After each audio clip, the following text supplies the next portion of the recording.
Ooh, what's up, guys? Welcome back to the podcast. And boy, do we have what a day it's been for the NHL. Oh my. Wow. What a type of day do we have here? So, we're going to go over all the NHL trades that happened today. A couple that happened yesterday.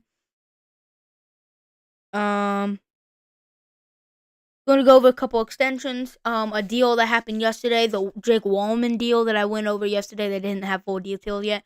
We had the full details of that trade, and we're gonna go over the extensions here. Johnston for the Stars signed a 5-year, $8.4 million extension. I think that's a great deal for the Stars. 23-year-old, phenomenal center.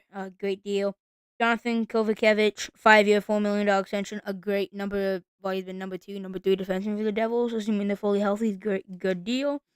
Euro Vakanainen in 2-year, $1.55 million extension with the Rangers. I think that's also a pretty decent deal for the depth defenseman. And I think everything else from there is just straight up trades. So we should get into it, shall we? A lot of deals. So Brock Nelson, this was yesterday, by the way. Brock Nelson was traded to the Colorado Avalanche, and that was needed. It was. They really needed that. They really needed somebody like that. A second line center. Specifically, the more depth. Like Casey Middleton's a good center, but know how I'm feeling about him as a center.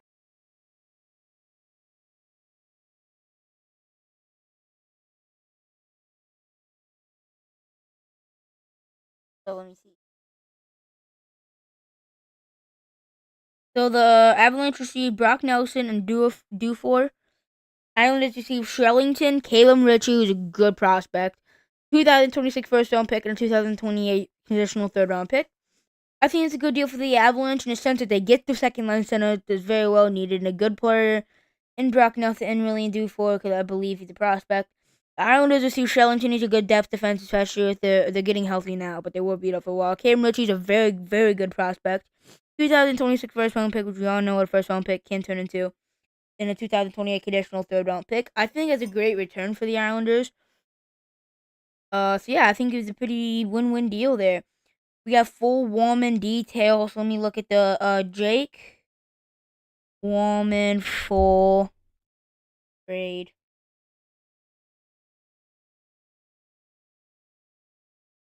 Oilers receive Jake Wallman. The Sharks receive Kale Berglund, never heard of him, and a 2026 conditional first round pick. I think the Sharks got a first round pick. That's huge for him. And the Oilers got a top 4 offensive defenseman. That could be pretty big for him, though. But we got so many deals that happened today, trade deadline day. So that's what we came here to do. Is go over all of them, starting with the Toronto Maple Leafs acquired for Reese Johnson for the Minnesota Wild future consideration. Don't really know Reese Johnson, so we'll move on there. The Maple Leafs acquired defenseman Brandon Carlo from the Boston Bruins for forward Minton. A conditional first round pick in the 2026 NHL draft and a fourth round pick in the 2025 NHL draft. So the Maple Leafs acquired defenseman Brandon Carlo. He's a good top 4 piece, especially if they have any injuries coming up. He's a good top 4 defensive player. And then the Bruins get Fraser Minton, who's the Leafs' probably second best prospect, and a conditional first round pick in the 2026 NHL draft and a fourth round pick. I think the Bruins got good asset management there. They got a conditional first round pick, a conditional fourth round pick, or just a fourth round pick. I don't know if it's conditional. And the Leafs' second best prospect for Brandon Carlo. Like, what a deal for the Bruins. And then the Leafs may have got a slight overpay, but I think that helped their top 4 defense overall for the Leafs. So that was a deal that happened today. The Panthers. Now, here is one of the 2 main trades you have to talk about. This was by far the most shocking trade. This came out of nowhere. Florida Panthers acquire forward Brad Marchand from the Boston Bruins for a conditional second round pick in the 2027 NHL draft. I think it's something like Marchand has to play like a certain amount of games in the playoffs, and then they turn into a first round pick. I don't know, something like that. But so if the Bruins had plans of trading Brad Marchand, he had to have picked a certain team since he had either 8 or 18 teams. No new clause, either one of those. But he had to pick a team that that's the team I want to move off my no trade list. Oh, sorry about that. No trade list. But yeah, he picked the Panthers, a team that eliminated him 2 years in a row. I don't know if he picked them, but one of the teams that he's willing to go to. And that just came out of the blue, man. Now they got the Rat line and Matthew Tkachuk, Sam Bennett, and Brad Marsh in the second line. Panthers are incredibly deep. I wouldn't be surprised if they make yet another run to the final. I wouldn't be surprised.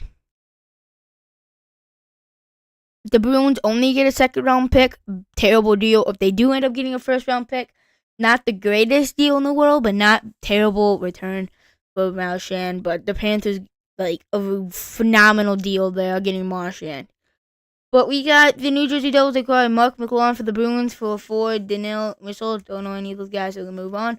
Pittsburgh Penguins acquired defenseman Connor Timmins and forward Connor Dewar from the Toronto Maple Leafs for a fifth round pick in 2025 NHL draft.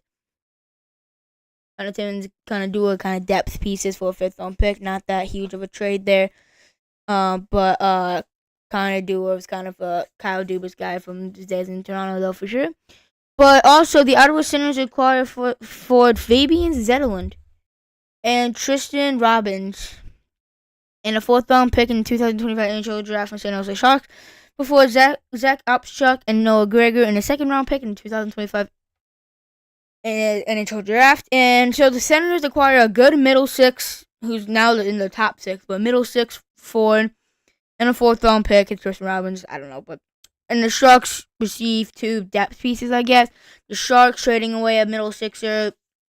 Not very good return for the Sharks. The Senators made a great deal. Added more, bolster up their forward core a lot. That's going to help their chance of getting the playoff for sure. Boston Bruins acquired defenseman Henry Arokaro from the Sabres, a fourth round pick.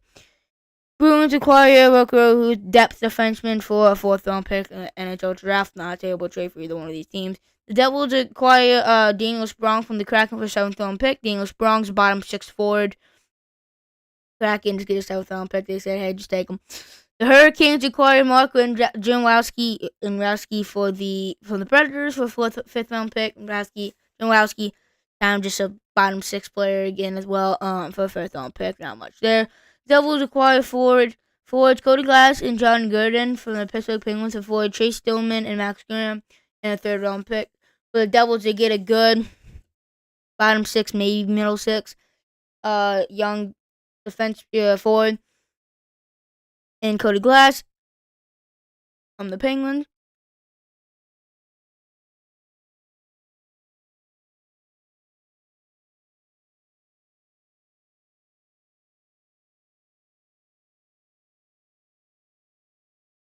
Hold on, guys, I'll be right back.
Okay, I am back. Yeah. So yeah, for the Devils, get a good forward piece and young one too, and the Penguins who are third round pick. So yeah, that's what happened there. And then here's the main big blockbuster trade between this one and the Marchand trade. Obviously, we got Dallas Stars acquire forward Mikko Rantanen from the Carolina Hurricanes for forward Logan Stankoven, a conditional first round pick, 2026, conditional first round pick in 2028 draft, and a third round pick in 2026, and a third round pick in 2027 NHL draft. Mikko Rantanen also signed an 8-year, $12 million extension, 8-year, $12.5 million extension, something like that. Ridiculous deal here. Stars, they require a top 15 forward. The Hurricanes, a great, like very, very young and good, forward. He's a very, very, very good player in every aspect. Basically, first of all, he's small. And second of all, he doesn't finish very well. But if he can get his finishing better, he's very, very good. Two conditional first round picks for 2026 and 2028 NHL drafts respectively, and two third round picks for 2027, 2026.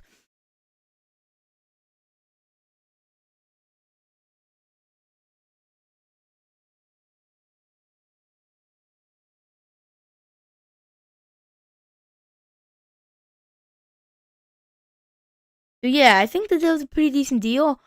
Oh, the Stars got a great deal out of that because they get a top 15 player in the NHL, But the Hurricanes got a pretty good return: two first round picks, two third round picks, and Stankoven.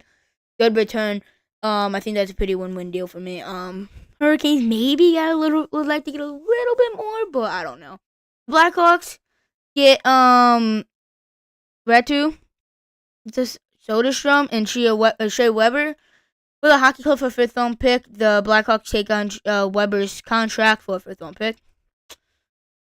Yeah, we'll take it. The Rangers acquire Nicholas Ube-Cabell from the Sabres for defenseman Eric Bernstrom. But Bernstrom, third pairing defenseman, he's okay. And the Ube-Cabell is a bottom six forward, so depth piece for depth piece, I guess.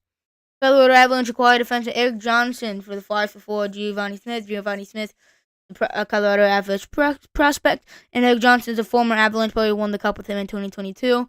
He's an older defenseman, but he's still pretty decent at what he's supposed to do.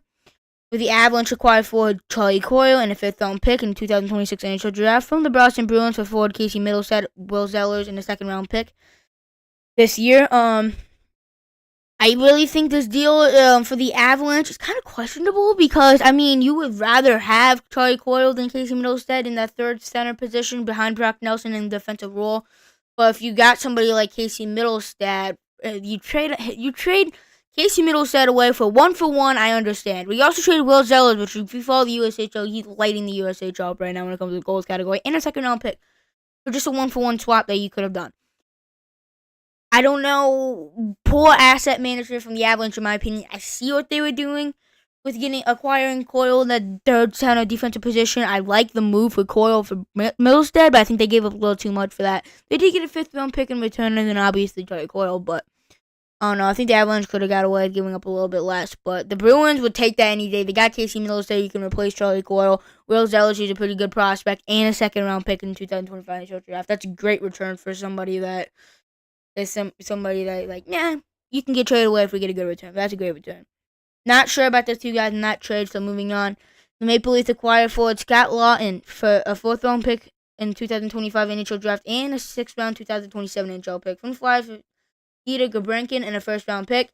The Leafs acquired about a middle six center, I believe. Good player, honestly, at his role, a fourth round pick and a sixth round pick. The Flyers receive a first round pick, and I'm not quite sure that other guys, I'm assuming he's prospect, but I think it's a pretty good return for the Flyers.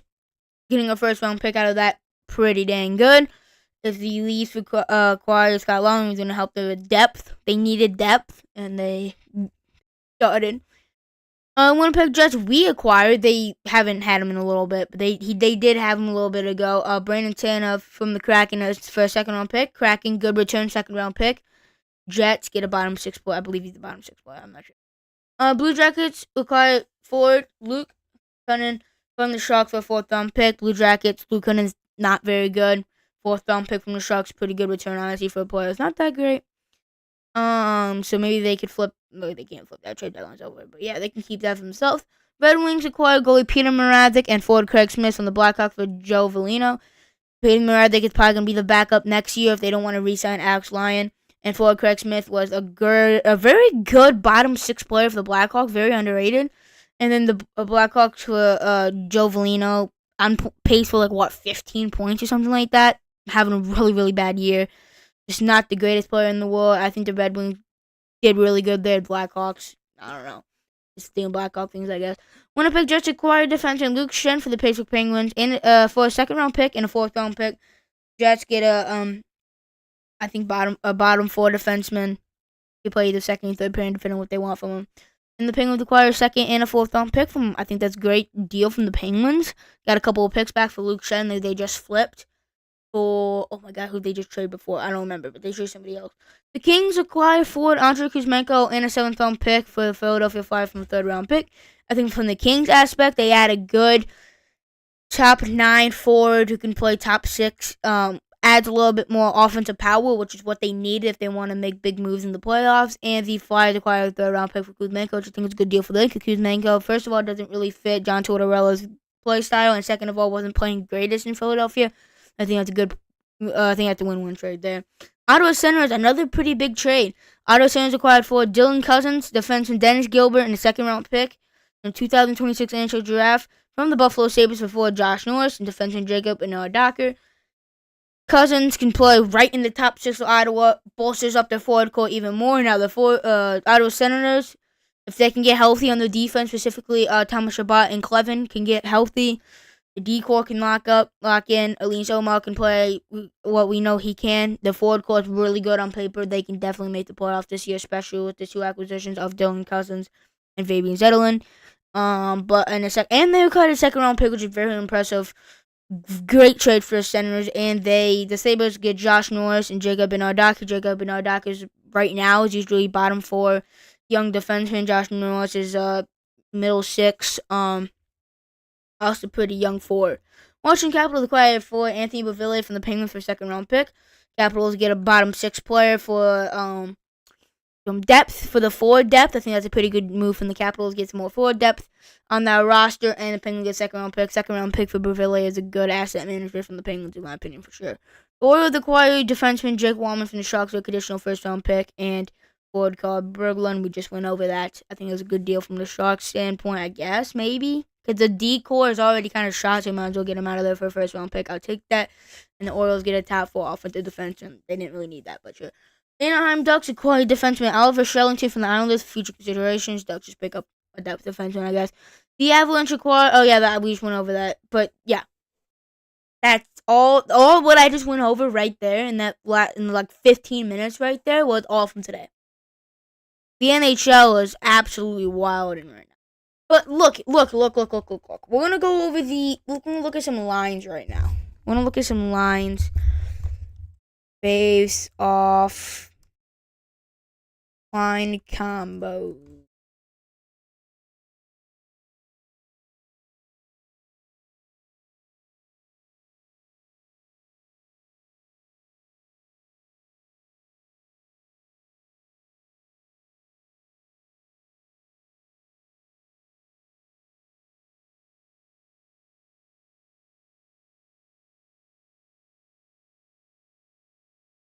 Okay, so at this point, we're going to look at a few teams. We're going to look at the Central Division teams that are bolstered up.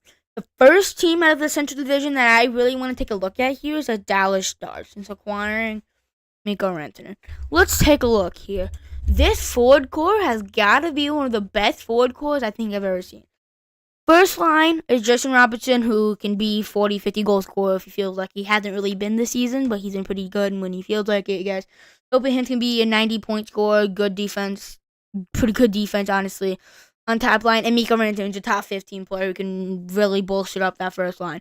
Second line, Mason Marchand, who's been playing great this year. Matt Duchene's been the leading scorer this year, been great. And Mikael Grodin, who's been a phenomenal top middle 6 forward. Your third line, Wyatt Johnston, a phenomenal third like 23, 24-year-old player who can score a lot. Just came off a hat trick a couple games ago versus the Blues. Jamie Benn's a good bottom six enforcer who can put up some points if he needs to. And Evgeny Dadonov, who's playing great this year.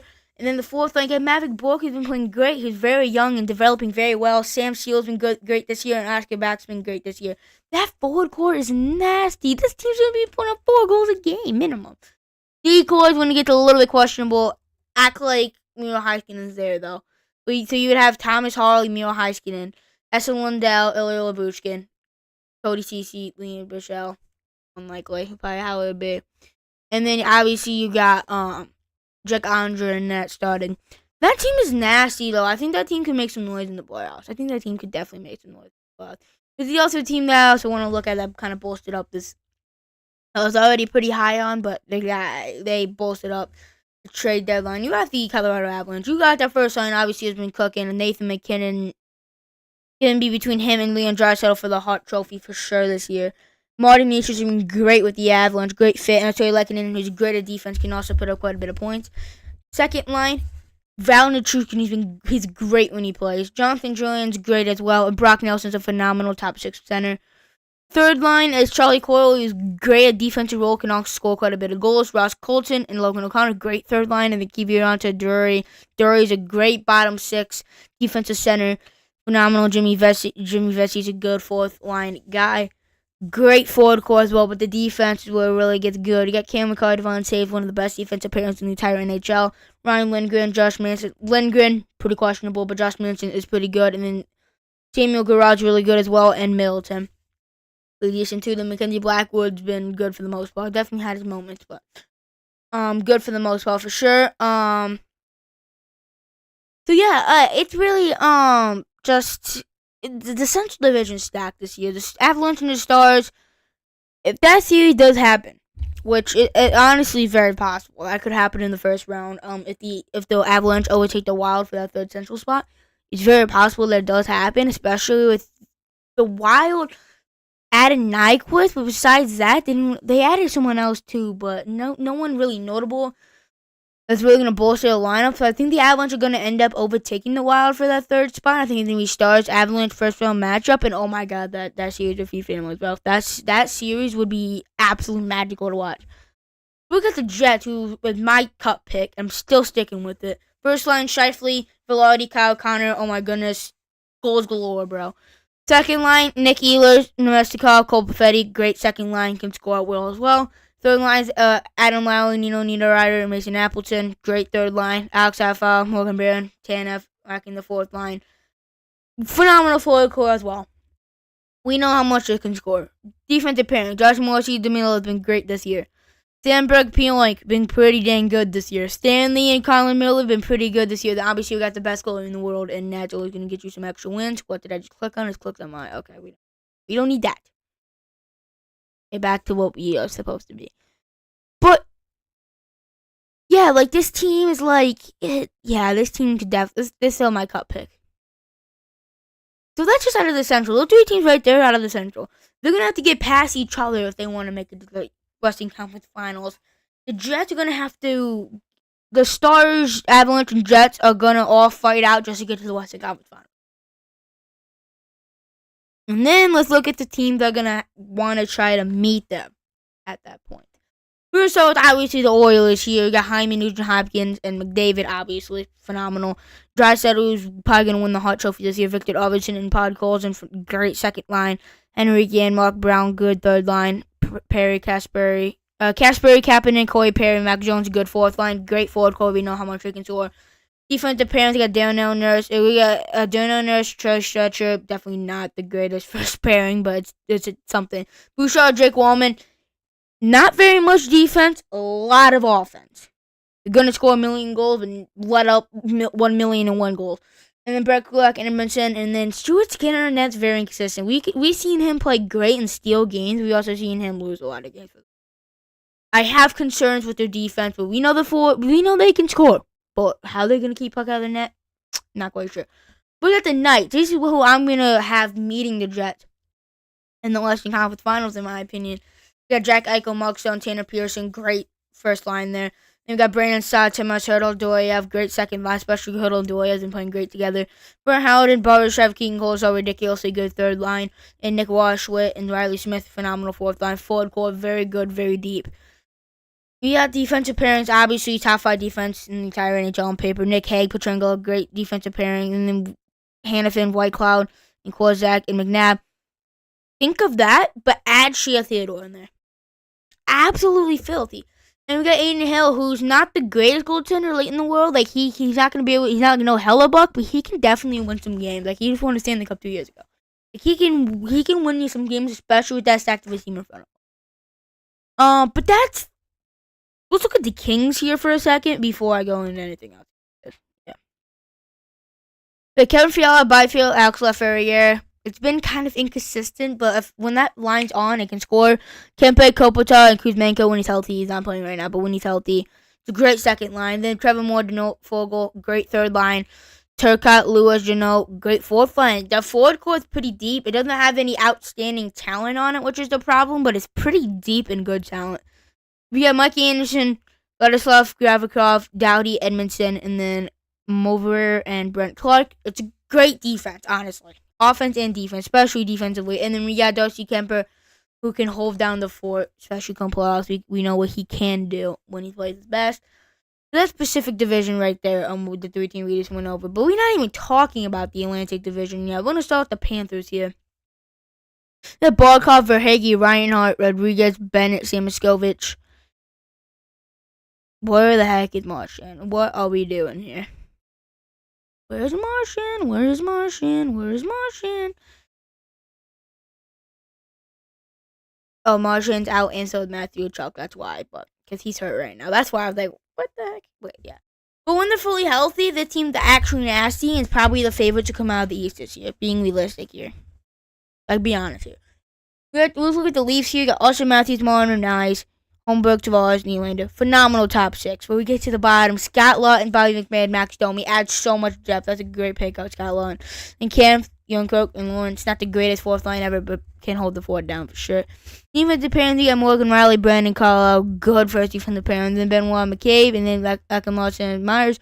Imagine that, but Myers goes out. Benoit's with Alva Ekman, Carlos with McCabe, and then Riley's with Tanev.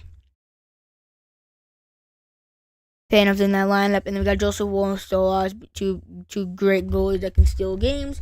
So we know the Leafs can make some noise too if they really start clicking come playoff time. But we got the Lightning. This is my Eastern Conference Champions prediction here. We got Gunsel, Point, Kucherov, Paul, Cirelli, Hagel. Goncalves, he's been great, honestly, very underrated when he's been playing. Bjorkstrand, Yanni Gord, and then Glendening, Gergensen, Chaffee. I mean, look at Nick Paul, but yeah, dude, that forward core is nasty. It can score so much.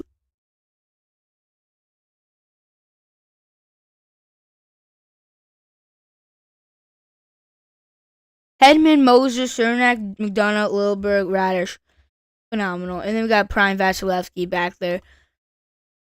It's between the Panthers and the Lightning for me, and I went with the Lightning in Game 7 just because the Panthers goaltending has been inconsistent this season, and I think they might run out of gas when it comes down to it.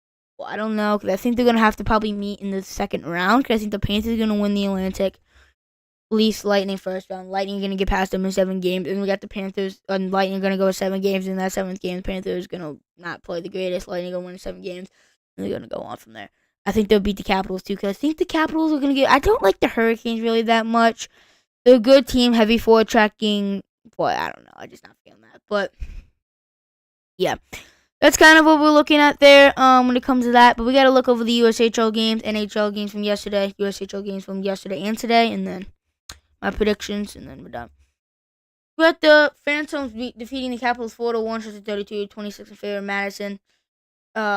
Madison was 0 for 3 in the power play. Youngstown was 0 for 1. Youngstown took another W at home. They 2-0, 2 straight wins for them. Yeah. W for them, I guess. Hold up.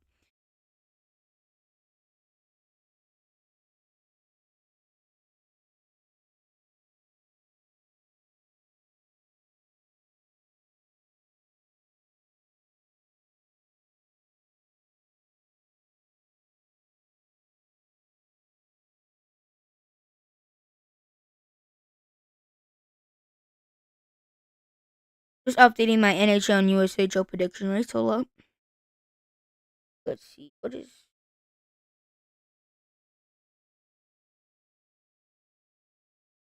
max?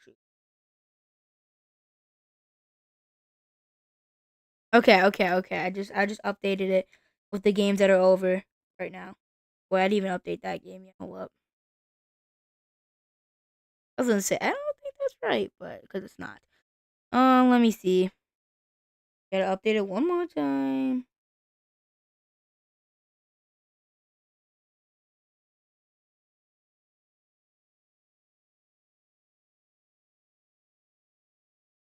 Alright. Just wanted to update that. We're good.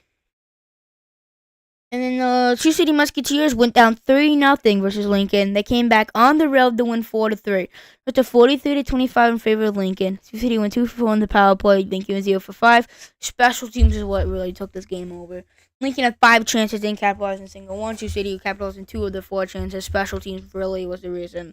Really what happened this game. Really what took over this game. For sure. It's really what it was. It's a special team. Okay? Madison shuts out Youngstown on the road 1-0. 30 saves shut off, I believe, AJ White. Not quite sure. But in 25 saves, 26 shots against from assume Melvin Shaw.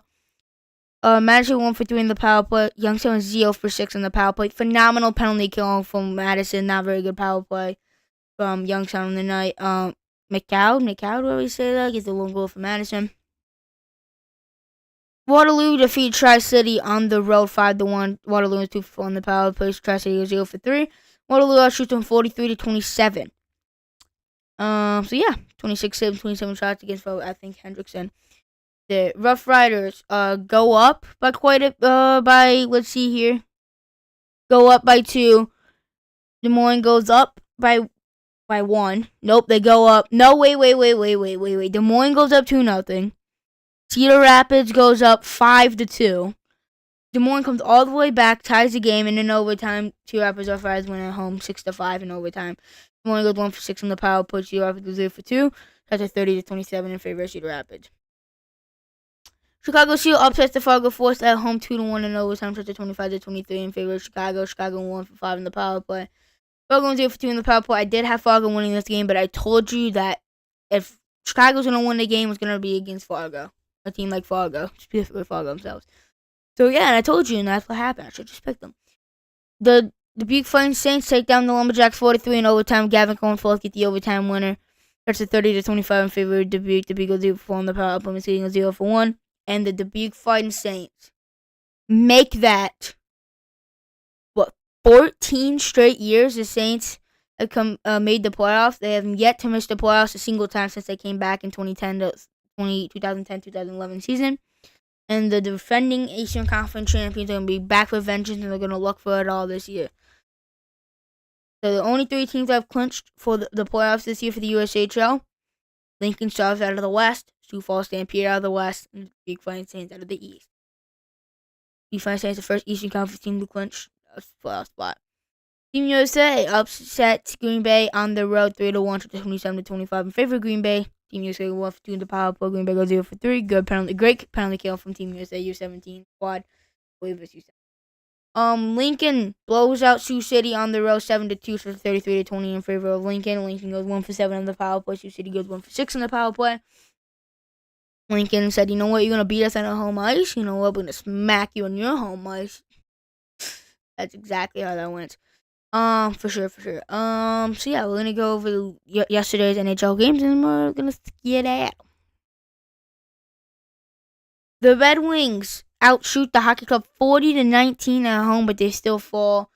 38 saves, 40 shots against, I believe, America. The Hockey Club find a way to get a win, even though they get heavily outshot on the road. The Lightning, very high scoring game, 11 goals in combined, but the Lightning outscore the Sabres somehow, some way. Lightning proving they can win it anyway. Panthers get a 3-0 shutout win, 16 saves, 16 shots against for Sergei Bobrovsky. Jets take down the Flyers on the road, 21 saves, 22 shots against for Connor Hellebuck. 4-1 Jets win. They keep winning. Hurricanes get outshot 34-23 by the Boston Bruins, but still find a way to pick up a 3-2 win at home. 32 saves and 34 shots against for Peter Kochetkov in the W at home. The Predators take down the Kraken 5-3. at home as well. They take care of business. The Stars come back from down 2-0, come back on home ice to win 3-2 in overtime over the Flames. The Oilers get a goal with 8 seconds left or something like that in overtime for Evan Bouchard as they defeat the Canadiens 3-2 at home in overtime. And then the Avalanche get a 6-point performance, I believe, from Cale Makar, and a 5-point performance by Nathan MacKinnon. And then a 7-3 blowout domination of the Sharks, 31 saves and 34 shots against for, I believe, Mackenzie Blackwood. I think he started. I think Blackwood started last game before that. I'm going to go over my prediction for tomorrow's games, and then we're going to skedaddle. So my NHL games predictions, that's not tomorrow's games. Let's go. Wait, what are we doing here? Where's tomorrow?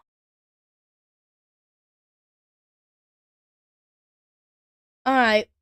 USHL games predictions. Let's go over them first. I think Falcons will defeat Chicago. I think Falcons are going to bounce back. They're going to figure out, okay, we can beat these guys. I think we're going to beat them. Green Bay defeat USA. Green Bay should have beat them today, but they did not. I think they're going to do it tomorrow. These three Falcons defeat Sioux City. I think Sioux City has got woken up. They kind of got smacked in the face. I think Sioux Falls is going to smack them in the face even harder. Lincoln defeats Waterloo. I think Lincoln is all around better team right now, especially right now. Tri-City defeats Omaha. Omaha. Cedar Rapids defeat Des Moines. They should have won way easier today, but Des Moines came back. But I think Cedar Rapids is going to win today, and I think the Dubuque's going to complete the sweep on Muskegon at home. But let's look at the NHL game prediction for tomorrow. I think Ottawa's going to defeat the Rangers. I think Ottawa with Dylan Cousins and Fabian Zetterlund acquisitions are going to be great on that forward core. I think they're going to do W over New York. Ottawa Senators have problems with the defense injuries right now because of Kyle Clevin and Shabbat, but I think the Rangers have their own defensive problem without Adam Fox. Not great. So yeah, I think the Flyers defeat the Kraken. Flyers are a gritty team. No pun intended. The mascot is gritty, but they're a very gritty, hard-working team. I think they get the W over Seattle. Tampa Bay defeat Boston. Boston without Brad Marchand. Lightning adding more depth. They're just an nasty team. Give me Lightning with the W. Panthers, they do not have to chuck your Marchand, but Sabres, especially without Dylan Cousins now, not much there over there in Buffalo right now. They still got a few good pieces, but still. Colorado, I think, if Toronto, it's in Colorado. I think that's really what gives it to me. Whoever at home, I think, is who I'm going to pick at this point. They're both very good teams. Flames will defeat Montreal. I think the Flames are playing really good as of late. Canadians are kind of slipping. So give me the Flames. The Kings defeat St. Louis. I think they're 0-2 for them against them when I even picking the Kings. It's in LA. Please, Kings, give me the W. You're selling me the first 2 times. If you guys lose again, I'm done. Done picking you guys to beat the Blues. Never again. The Blackhawks defeat the Predator. They just came off a huge win over the Hockey Club at home today in overtime. I think they're going to carry them momentum in tomorrow. I'm kind of upset and shocked the Predators a little bit. The Dallas going to defeat Edmonton with the new acquisitions of Dallas' forward core. Edmonton has their own defensive problems. Dallas isn't going to be able to score at will against Orioles. There's Mikko Rantanen and those guys. That phenomenal forward core. Yeah, they're going to be able to score at will against Orioles, especially if the defense is as bad as what it looks right now. And the goaltending is as inconsistent as it is. Give me the Dallas Stars to take care of business. I think the Islanders defeat the Sharks. Sharks can't buy a win right now, and the Islanders are just going to take advantage of that. But yeah, that's going to do it for the podcast episode. Hope you enjoy. Have a good night. Watchers, live watchers after 11 at night. The morning, evening, afternoon, whatever time you watch. Subscribe to the channel if you haven't already. Like the video if you haven't already. Turn post notification show if you haven't already. Follow the podcast. Watches us on Spotify. Hope you enjoyed me going over the trade deadline, day trades, and everything else that I did today. Hope you enjoyed today's episode 31 of season 9. And I'll see you guys tomorrow for episode 32 of season 9. Peace.